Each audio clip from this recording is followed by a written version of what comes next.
오늘 기다림이라는 제목으로 말씀을 좀 잠깐 나누고자 하는데요. 우리가 읽은 7절부터 이제 야고보서 끝까지 20절까지는 야고보서의 전체 결론 부분이라고 할 수 있습니다. 이 결론의 핵심으로 이야기하는 것이 무엇이냐면 기다리는 것이에요. 뭐라고요? 기다리는 것. 7절 말씀 다시 한번 읽어볼까요? 한번 띄워주십시오. 7절 말씀 같이 읽어볼까요? 시작. 그러므로 형제들아, 주께서 강림하시기까지 길이 참으라. 보라, 농부가 땅에서 나는 귀한 열매를 바라고 길이 참아 이른 비와 기다리나니. 아멘. 뭘 참는 겁니까? 오늘 말씀에 주님이 다시 오실 때까지 길이 참는 것을 이야기하고 있어요. 그리고 이것이 야고보서가 마무리하면서 저와 여러분들에게 주는 신앙의 결론입니다. 근데 문제가 있죠. 우리가 주님을 참고 있는데, 기다리고 있는데 꽤 시간이 좀 지났어요. 그렇죠? 얼마나 지났습니까? 최소 2000년, 2020년 이상 시간이 지났어요. 그런데도 여전히 우린 뭐하고 있습니까? 기다리고 있습니다. 그래서 때로는 우리가 답답하기도 하고, 참고 기다리는 이 과정이 그 답답함 속에서 우리가 지치지 않고 무언가 방향을 잃어버리지 않기 위해서는 오늘 이 시간 우리는 두 가지를 확인해야 돼요. 기다리는 신앙 가운데 우리는 적어도 지치고 방향을 잃어버린 듯하고 내가 지금 잘하고 있는지 맞는지 모르는지 아리송할 때마다 우리는 이 두 가지를 기억해야 합니다. 첫째는 뭘까요? 첫째는 이 질문입니다. 여러분들은 지금 누구를 기다리고 있습니까? 이것이 우리의 방향이 되는 것이에요. 누구를 기다리고 있습니까?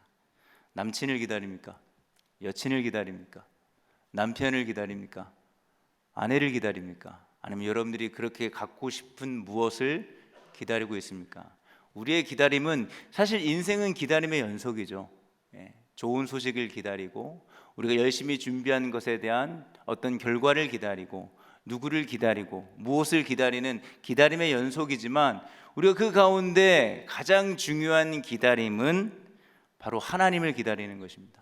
근데 오늘 본문에 그 하나님 어떻게 소개되고 있죠? 억울한 사람들을 위로하시고 반드시 그 억울함을 바로 잡으시는 위로자이시면서, 억울한 자에겐 위로자이시면서 이 억울한 일을 당하게 하는 불의한 자들에게는 심판자 하나님으로 등장하시는 거예요. 억울한 사람을 위로하시고 바로 잡으시는 이 심판자 하나님을 우리는 다른 누구보다 기다릴 수 있어야 합니다. 근데 오늘 말씀의 핵심은 뭐예요? 그 하나님이 지금 저기 멀리 계세요? 그렇지 않죠? 오늘 본문에 어디에 계신다 그럽니까? 지금 문 밖에 서 계신데요. 그게 무슨 말이겠습니까? 그만큼 가까이 오셨다라는 것을 이야기하고 계세요. 그래서 우리식으로 좀 더 이해를 하자면 뭡니까? 지금 이 시간에도, 이 자리에도, 이 공간에도 심판자 하나님께서 저와 여러분들의 삶을 지금 지켜보고 계신다는 거예요. 그리고 이 하나님의 심판은 이제 문 밖에 서 계시니까 어떻게 되겠습니까? 문이 열면 시작이 되는 거잖아요. 하나님의 심판은 이제 곧 시작되며 이 심판에서 피할 수 있는 사람이 있을까요? 아무도 없습니다. 하나님은 억울한 사람들의 한숨과 눈물을 하나도 빠짐없이 기억하시고 아주 공정하게 처리하실 겁니다. 여기에 우리의 위로가 있어요. 하나님이 내가 이 일을 속히 할게, 하나님의 심판이 진행될 거야 할 때 그 대상이 매우 우리가 너무나 잘 알고 있는 유명한 사람들에게만 해당되거나 매우 유명한 어떤 일들과 사건에만 하나님께서 기억하시고 문 밖에서 문을 열고 들어오셨는데 그들에게만 집중하고 그러한 사건들만 해결하고 끝낸다면 얼마나 절망적이겠어요. 근데 우리 하나님은 그러하신 분이 아닙니다. 저나 여러분 같이 상대적으로 매우 유명하지 않은 무명에 가까운 아주 지극히 평범한 여러분들이 겪는 일상에서 크고 작은 억울함들, 여러분들의 답답함들, 속상함들, 여러분들의 눈물을 우리 주님이 뭐 하고 계신다고요? 다 기억하고 계십니다. 우리가 언제 답답하고 억울합니까? 내가 지금 너무나 답답한 일을 당하고 있어요. 도무지 이해가 안 돼요. 왜 그런지 모르겠어요. 이 상황이, 아니면 저 누군가가. 근데 그럴 때 그런 내 답답함을 알아주는 한 사람이 더 있으면 덜 억울하고 이 시기를 조금 버텨볼 만한데, 아무도 알아주지 않는다고 생각해 보세요. 아무에게도 내게 관심이 없고 네가 더 잘해야 한다는 이야기를 듣는다고 생각해 보세요. 근데 얼마나 억울하고 답답하겠습니까? 근데 하나님은요, 우리 심판주 하나님으로 문 밖에 서 계시며 지금도 이 자리에서 저와 여러분들의 삶을 아주 면밀히 지켜보고 계신 하나님은 여러분들의 모든 억울함과 모든 눈물을 절대 잊으시는 분이 아닙니다. 이렇게 하시는 이 하나님을 우리는 다시금 야고보서를 마무리하면서 기억하고, 오늘 야고보서의 표현은 뭡니까? 기억하는 다른 표현을 하죠. 이 일에 우리의 마음을 굳건히 지키라 라고 말씀하고 계세요. 하지만 여전히 여러분들의 현실은 어떻죠? 무언가 해결되고, 그래서 정리가 되고, 내 억울함이 해소되고, 답답함이 해결되기보다는 여전히 답답하고 억울한 일들이 계속되면서 우리는 사실 어느 정도 지쳐 있습니다. 기다리다 지쳤습니다. 근데 오늘 야고보서는 무엇을 이야기하고 있죠? 이렇게 계속 기다리다 지치면 어떻게 된다고 얘기하고 있습니까? 이렇게 계속 지치고 기다리다 지치면 이것이 어느 순간 우리 안에서 원망이 시작된다고 이야기하고 있어요. 원망. 시작은 하나님을 향한 원망으로 시작할 수 있겠죠. 하나님 도대체 왜 그러시는 거예요? 아니, 문 밖에 서서 계신다면서요. 무슨 고문하십니까? 문 열고 들어오시지 왜 안 들어오시고 내가 이렇게 힘든 것들을 그냥 지켜보고 계시는 겁니까? 나의 괴로움을 즐기시는 겁니까? 라고 하나님을 향해 원망을 시작합니다. 근데 어느 순간부터 이 하나님을 향한 원망은 누군가를 향한 원망으로 바뀌게 됩니다. 그리고 우리 안에, 저나 여러분들이나 우리 안에 마음의 여유가 사라지면서 아주 상대방에게 아주 쉽게 공격적인 태도를 가지게 돼요. 그래서 당연히 우리 안에, 교회라고 하지만 이 교회 공동체 안에서도 서로의 어떠한 연약함을, 서로의 어떤 부분들을 품어주지 못하고 원망하거나 비난하게 되는 것이죠. 그러면서 우리 새벽이슬 공동체, 은혜샘물 공동체는 흔들릴 수 있습니다. 마음의 여유가 없으니 우리는 점점 어떻게 변할까요? 상당히 이기적으로 변합니다. 알게 모르게 우리는 점점 이기적인 사람이 됩니다. 그럼 이런 질문을 할 수 있죠. 저나 여러분들이나 이렇게 마음의 여유를 잃어버리고 하나님에 대한 원망이 누군가에 대한 원망이 돼버리고 내 안에 쉽게 누군가에 대한 공격적인 마음의 태도를 갖고 아주 쉽게 작은 것에도 긁히는 상태에서 우리가 함께 예배를 드리는 이 예배의 공간은 어떤 곳일까요? 이렇게 쉽게 남에게 어떠한 여유를 가지지 못한 채 이기적인 상태가 되어 드리는 우리의 예배는 과연 어떤 예배가 되는 걸까요? 이 예배도 지극히 이기적인 공간이 됩니다. 그래서 어떻게 되는 거죠? 나만 은혜 받으면 돼, 나만 오늘 은혜 받으면 돼 라는 생각이 우리 안에 있을 수 있어요. 그러면서 여러분들이 이 자리에 앉아 있는데 하나님을 예배하는 예배자로 앉아 있는 것이 아니라 소비자로 앉아 있게 됩니다. 오늘 예배가 어떻지? 한번 보자. 오늘 말씀을 얼마나 길까? 오늘 이현우 목사님 말이 왜 이렇게 저렇고 이렇고 저럴까? 오늘 찬양팀은 어떨까? 오늘 혹시나 앉아있는 사람 중에 누군가는 내 기대를 벗어나지 않고 있군, 혹은 내 기대 이상인걸? 라는 생각으로 끊임없이 이 예배를 나의 기준에 맞춰서 평가하고 소비합니다. 그러다 보면 이 예배의 가장 중요한 대상은 누구죠? 여러분들입니까? 접니까? 찬양팀이에요? 아니잖아요. 우리의 예배의 대상은 하나님입니다. 우리 예배의 가장 중요한 대상은 하나님. 근데 이 하나님이 중요한 시간으로 우리가 예배를 드리기보다 하나님이 어떤 식으로든, 그게 은혜라는 이름이든 뭐든, 하나님이 이 시간을 통해서 나를 어떻게 만족시키느냐가 가장 중요한 것이 되어버렸습니다. 그래서 그 기준에 의해서, 그 기준이, 그 만족이 채워지면 오늘 예배는 좋은 거예요. 근데 그 기준과 만족이 채워지지 않으면 오늘 예배는 별로가 되는 거죠. 그러면서 이 자리에 앉아있는, 마음의 여유를 잃어버린 채 아주 쉽게 긁힐 하나님에 대한 원망이 누군가에 대한 원망으로 가득가득 채워지는 우리가 예배드린 이 현장은 다 같이 앉아있지만, 제가 종종 쓰는 표현이죠, 다 같이 앉아있지만 항상 모두가 하늘만 보고 있습니다. 주님, 저를 좀 만족시켜 주세요. 저를 좀 채워주세요.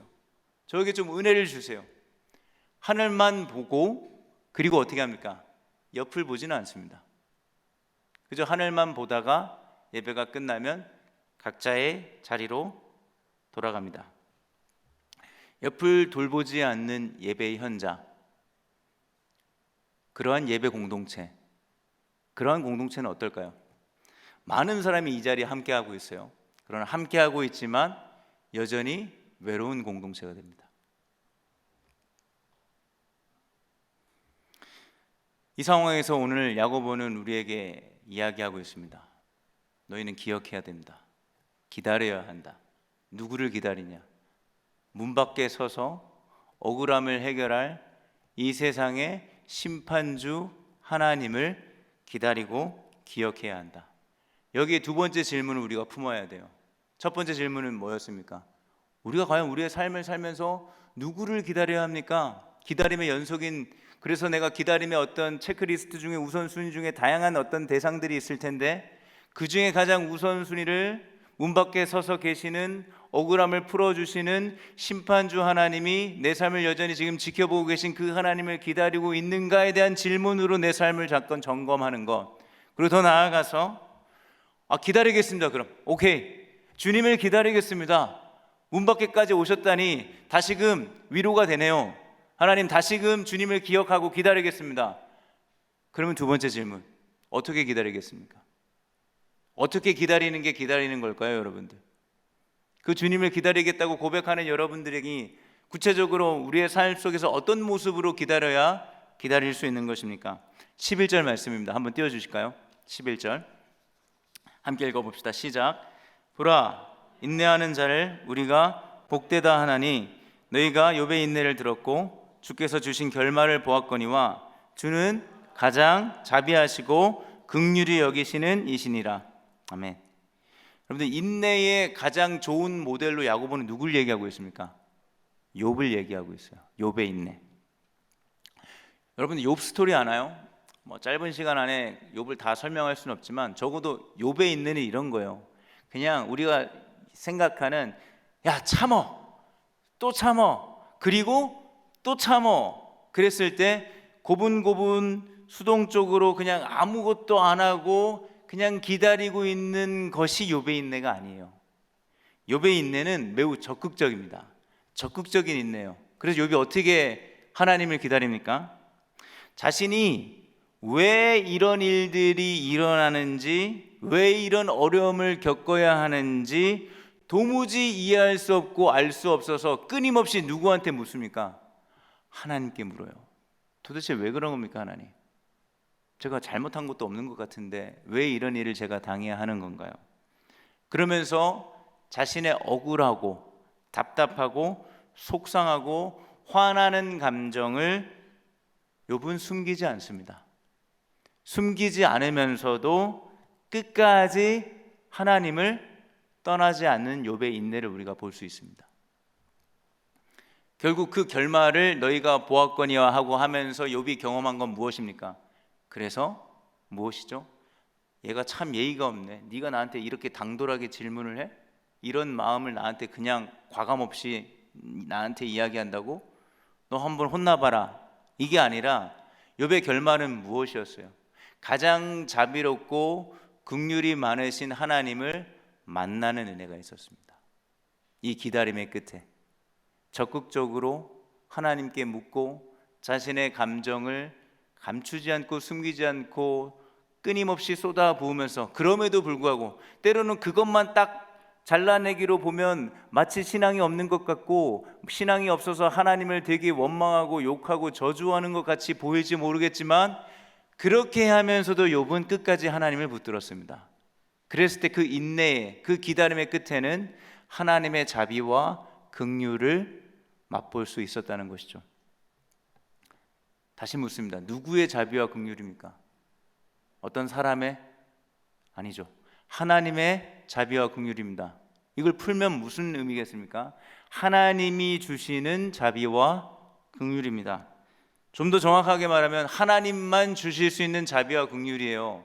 이 하나님의 자비와 긍휼은 우리가 아무리 노력하고 열심을 내어서 참 하나님 앞에 열심히 살아서 하나님을 감동시켜서 얻을 수 있는 그런 자비와 긍휼이 아니라는 사실이에요. 그래서 하나님이 주시는 것이기 때문에 언제 줄지도 몰라요. 어떤 방식으로 줄지도 몰라요. 얼마나 줄지도 모릅니다. 그러나 기다림 끝에 우리는 이 자비와 긍휼을 경험할 수 있다는 거예요. 비록 내가 원하는, 여러분들이 원하는 타이밍이 아니더라도 하나님의 때에, 오늘 찬양에도 그런 고백들이 참 많이 나왔죠. 하나님의 때에 하나님께서 여러분들에게 꼭 필요한 자비와 긍휼을 선물로 주시는 겁니다.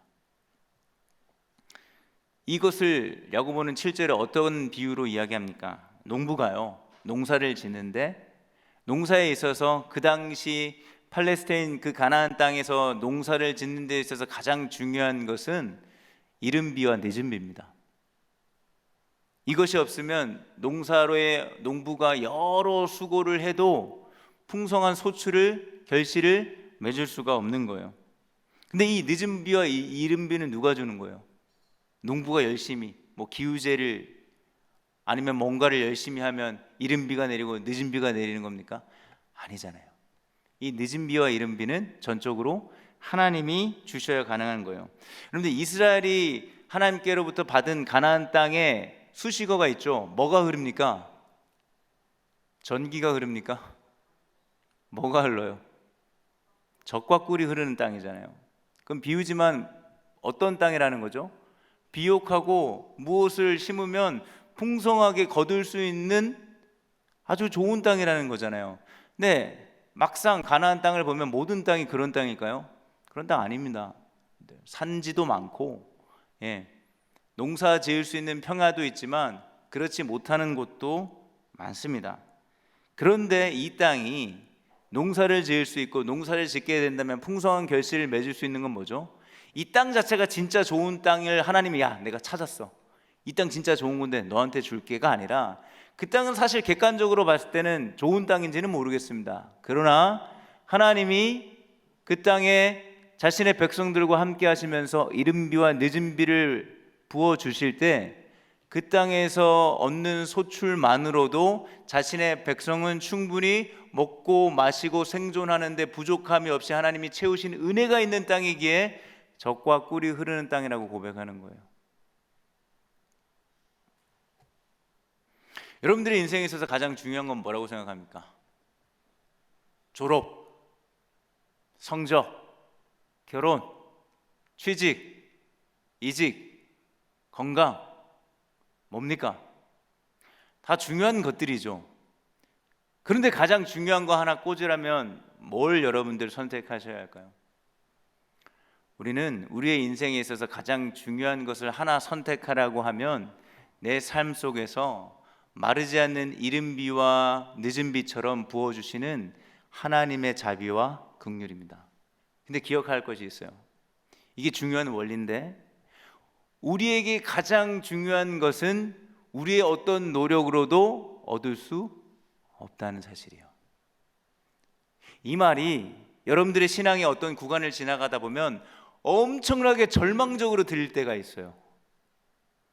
또 언제는 내가 할 수 있는 것이 아니기 때문에 하나님이 주시는 이 약속이 언제는요, 엄청나게 소망과 희망이 될 수가 있어요. 제가 하는 말이 무슨 말인지 이해가 되십니까? 귀 있는 자는 들을지어다. 저도 예수님 한번 패러디 한번 해보겠습니다. 뭐 이해하는 사람은 알아들으세요. 모르면 그냥 가시고. 그 말입니다. 어느 때는 이 말이 너무나 위로가 되는 소망의 말이지만 어느 때는 되게 절망스러운 말이에요. 그러나 우리는 이 절망과 소망 사이에서 우리가 가장 우리의 인생에, 여러분들이 지금 생각하는 머릿속에 지금도 이 자리에 앉아 있지만 여러분들의 마음과 생각에 꽉 차 여러분들을 붙들고 있는 그것이 가장 중요한 것 같지만 아니라고요. 여러분들의 인생에 그것이 적과 꿀이 흐르게 하는, 풍족하게 하는, 만족을 주는, 안식을 누리는, 행복할 수 있는, 감사할 수 있는, 기쁨이 넘치는, 자유할 수 있는 이른 비와 늦은 비라고 생각할지 모르겠지만 아니라고요. 그거 우리가 만들 수 있는 게 아니라니까요.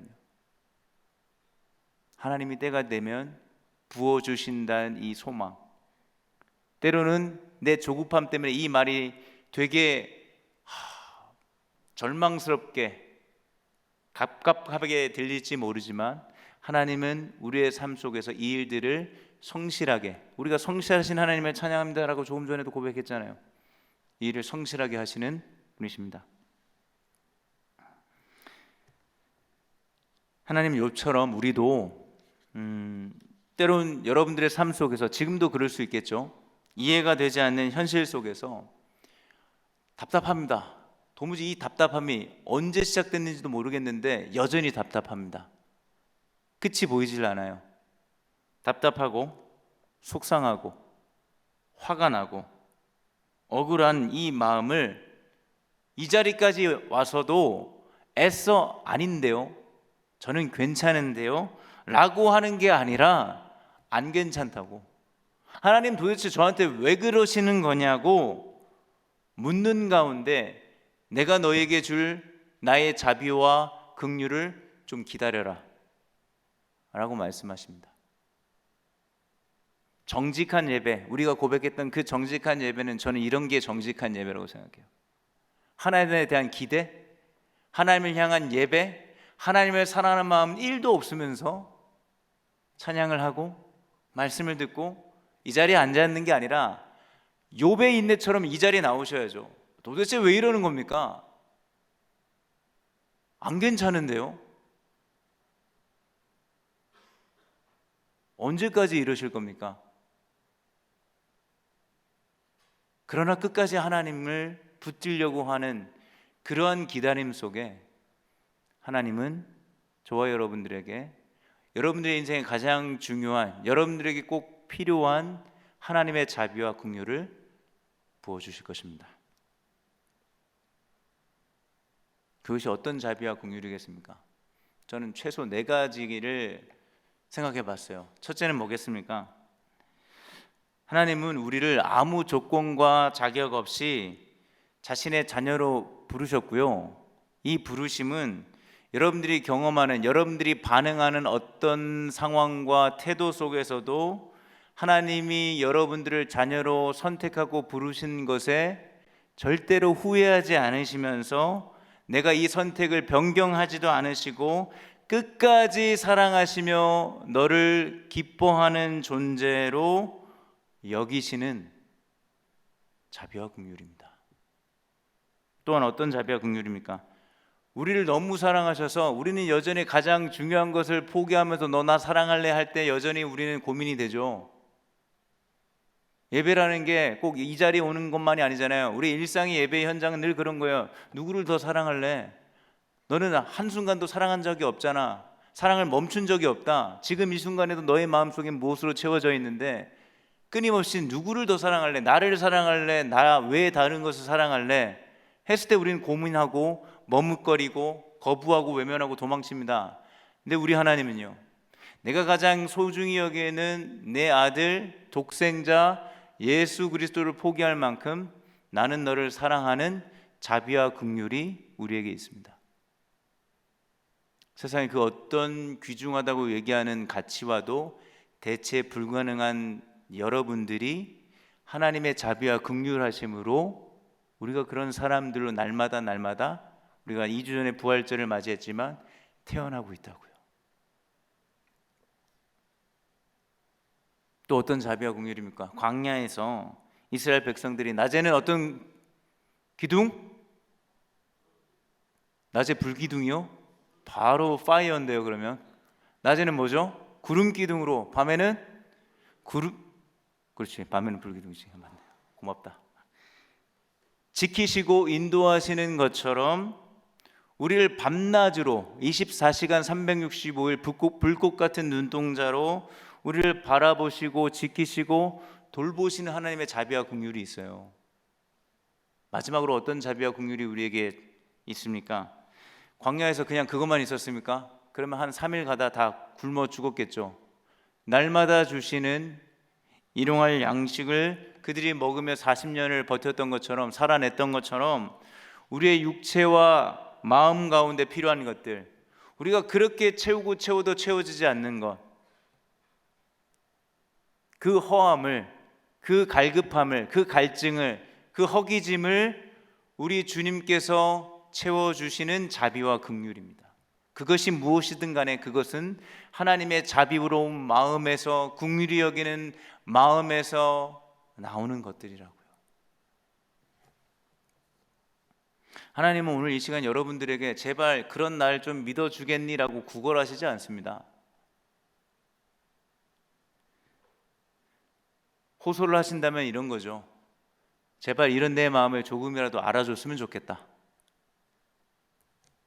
자비와 긍휼을 아낌없이 우리에게 베푸시기를 원하시는 그 하나님의 마음, 우리가 기다리다 지치고 괴롭고 함께 있는 것 같은데 혼자인 것 같이 외로울 때 누구보다 그 자리에 함께 하시며 가슴 아파하시는 아버지의 마음을 알아달라고 하시는 거예요. 우리 예수님도 이 땅에 오셨을 때 절친 나사로가 죽었을 때 어떻게 하셨습니까? 나이스 이랬습니까? 바로 고치셨습니까? 아니죠. 먼저 보이신 반응은 물론 3일 후지만 그렇게 나사로에게 와서 먼저 보이신 반응은 우셨습니다. 그 마음을 니네가 좀 알아주면 안 되겠니라고 오늘 이 시간에도 성령을 통해서 여러분들에게 지금 호소하고 계시는 거예요. 그리고 우리는 기다린다고 할 때 방법 이야기한다면 이 방법밖에 없어요. 뭡니까? 여러분들의 인내력 스킬을 올리는 거, 여러분들의 성향대로 맞춤식으로 인내력을 어쨌든 향상시키는 어떤 자기 개발적인 요소를 개발해서 뭔가를 아니라 이든 아이든 자극이 많든 안정형을 지향하든 다 필요 없고요. 여러분들이 이런 하나님의 마음을 알게 되는 것, 알아가는 것 가운데 기다림이 시작될 수 있는 겁니다. 그러면서 야고보는 하나 더 이야기합니다. 오늘 12절 말씀에 이렇게 기다리면서 우리에게 주는 행동 가이드라인이 하나 더 있어요. 뭡니까? 무엇으로도 맹세하지 말라라고 얘기하고 있어요. 이게 무슨 말일까요? 왜 맹세하지 말아야 될까요? 저번에 제가 야고보서를 얘기하면서 안개와 같은 우리의 인생에 대한 이야기가 기억나실지 모르겠어요. 맹세한다는 게 뭡니까?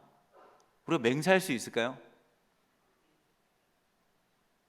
맹세하건대 제가 다음 주에도 꼭 주일날 오겠습니다.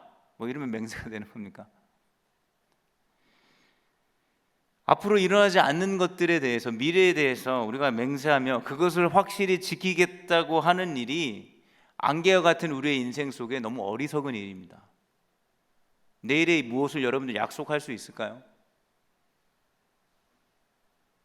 여러분들의 마음은 진심일지 모르지만 내일을 우리가 알지 못하기 때문에 그 진심과 상관없이 우리는 그 약속을 지킬 수 없습니다. 지킬 수도 있지만 지킬 수도 없을 수도 있습니다. 내일을 알 수 없는데 마치 너무나 분명하고 확실하게 어떤 일이 일어나거나 혹은 일어나지 않을 것이라고 맹세하는 것은요, 주님을 기다리는 태도와 정반대의 태도예요.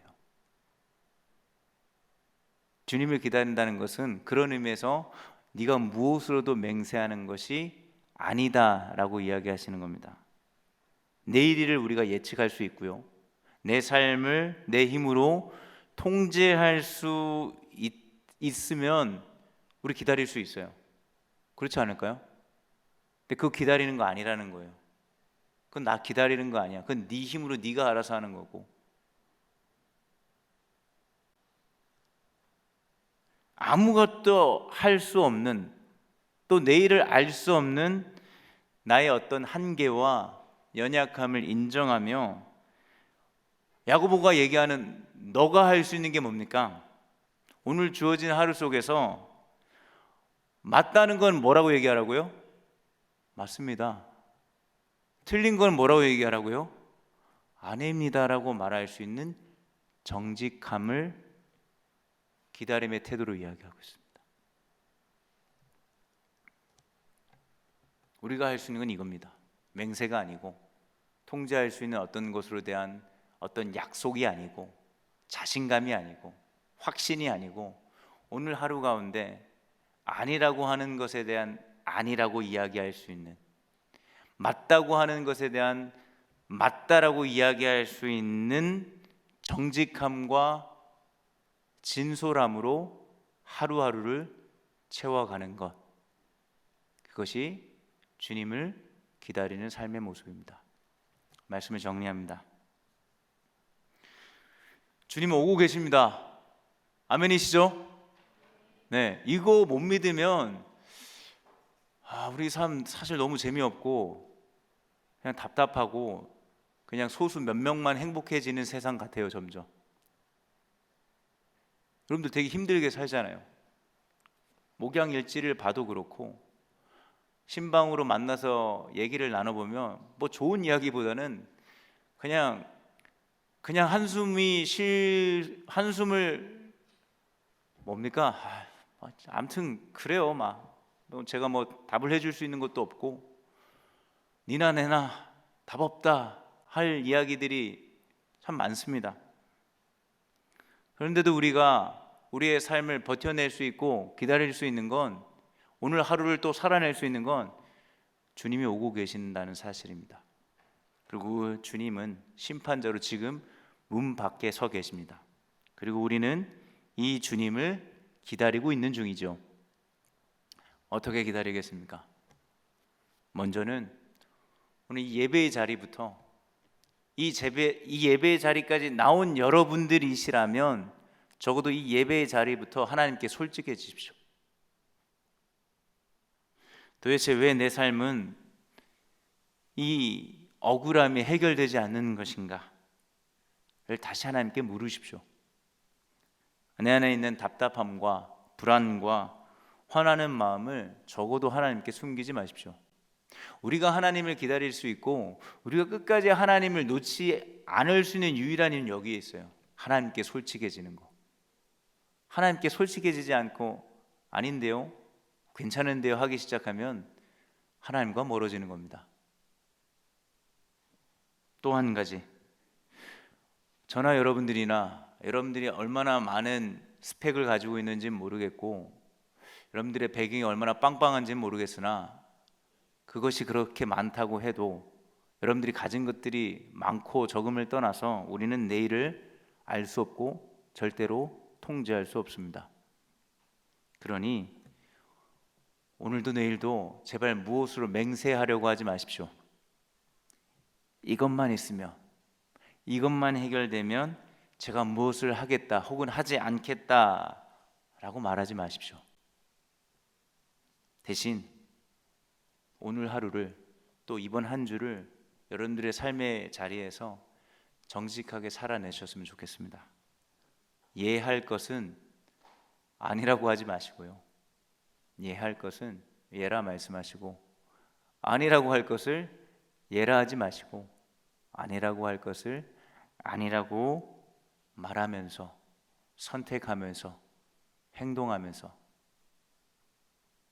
그렇게 하루하루를 주님을 기다릴 수 있는 우리, 그리고 그 끝에 욥의 인내의 결말처럼 우리에게 꼭 필요한, 그리고 우리의 삶에 가장 중요한 하나님의 자비와 긍휼을 맛볼 수 있는 욥의 고백처럼 이제는 내가 귀로 들었던 주님을 눈으로 봅니다라는 이 고백을 우리가 할 수 있고 우리가 경험할 수 있기를 예수님의 이름으로 축원드리겠습니다.